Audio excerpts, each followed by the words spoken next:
So if you've been following any of my socials and seen my shorts, TikToks, Reels, etc., you'll know that I built a new PC. It's been well over 7 years since I last built one. I figured it's time, right?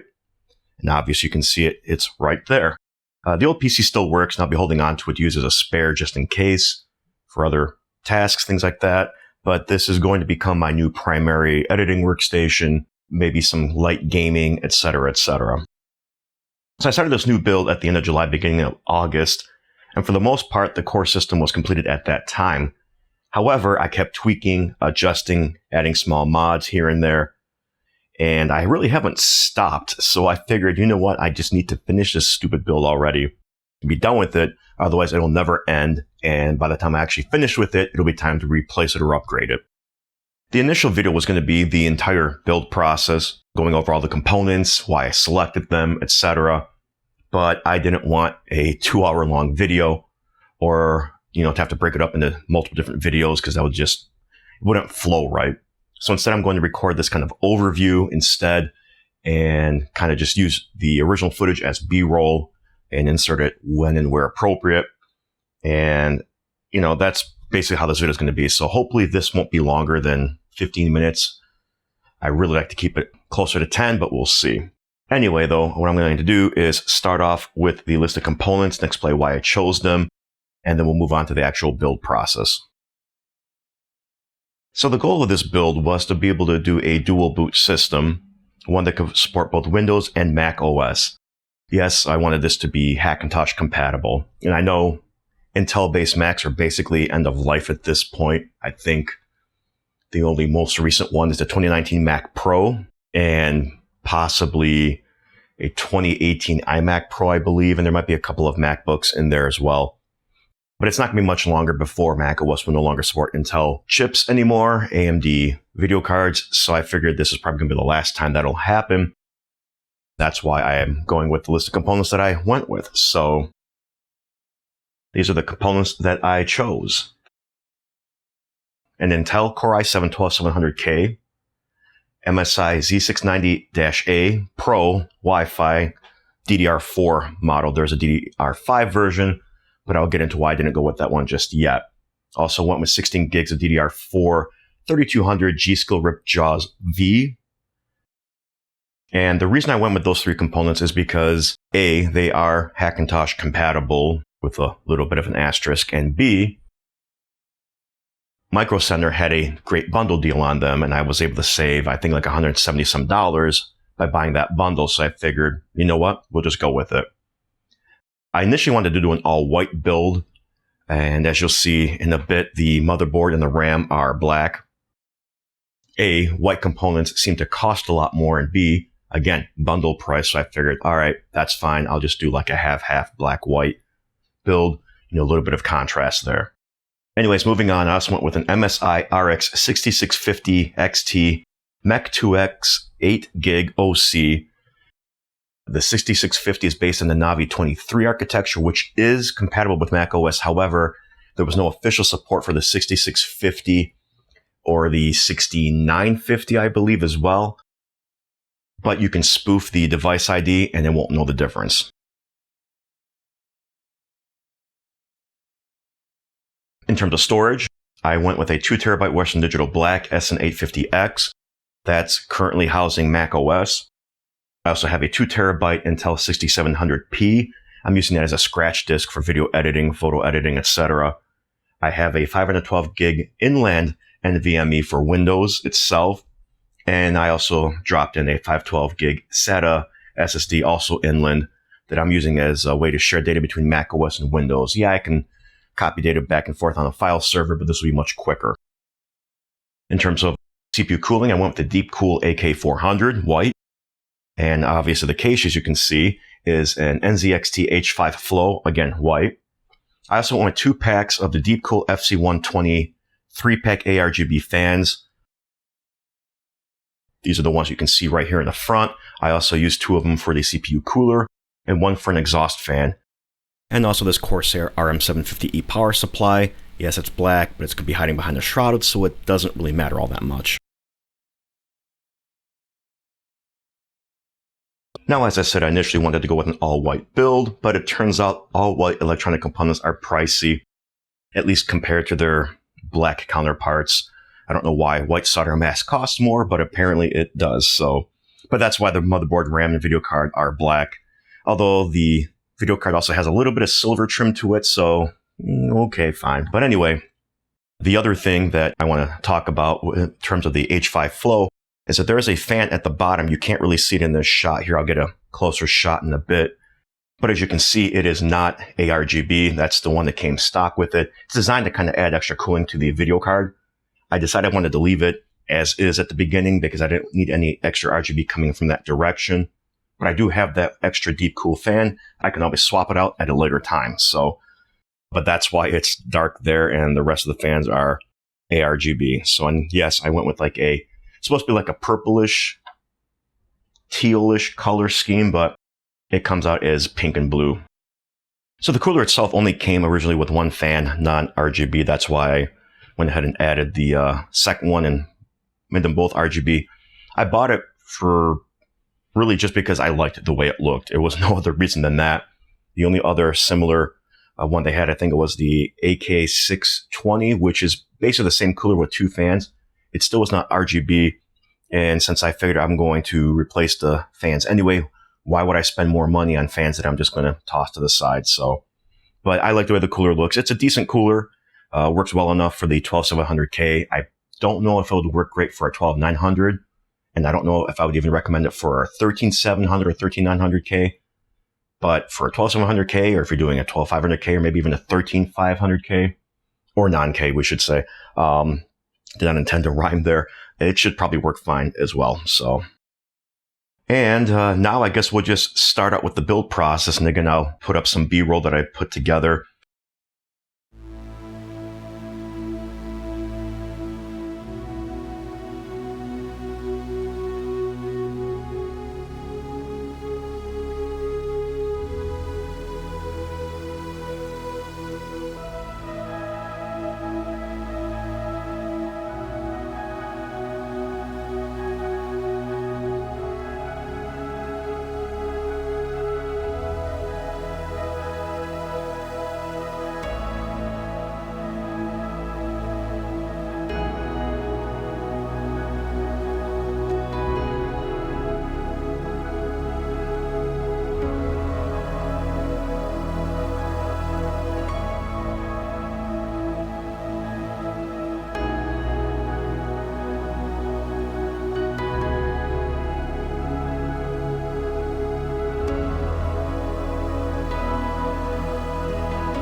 So of course, now that we've seen the full build and everything, let's talk about benchmarks.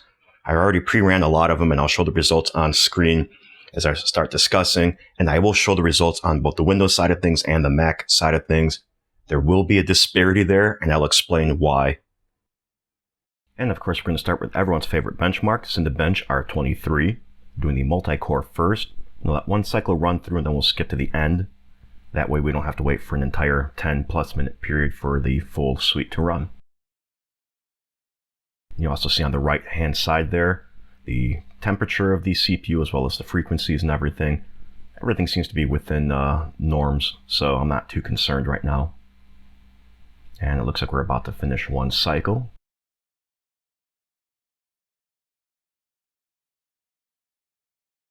And yeah, looks like I'm third behind a Xeon and a Threadripper. Not too surprising, but should be done now. The timer is already at 0, but it's going to always wrap up the last cycle that it's on. So, and we will get my score. And the score is 22,713. Guessing that's pretty good. Not too sure though. Guess I could always compare it online at some point. And now we're going to run a single core test, and this is going to take a long time, so I'm not even going to subject you guys to one run of this. I'll just skip ahead to the end, and we'll see what kind of a score we get.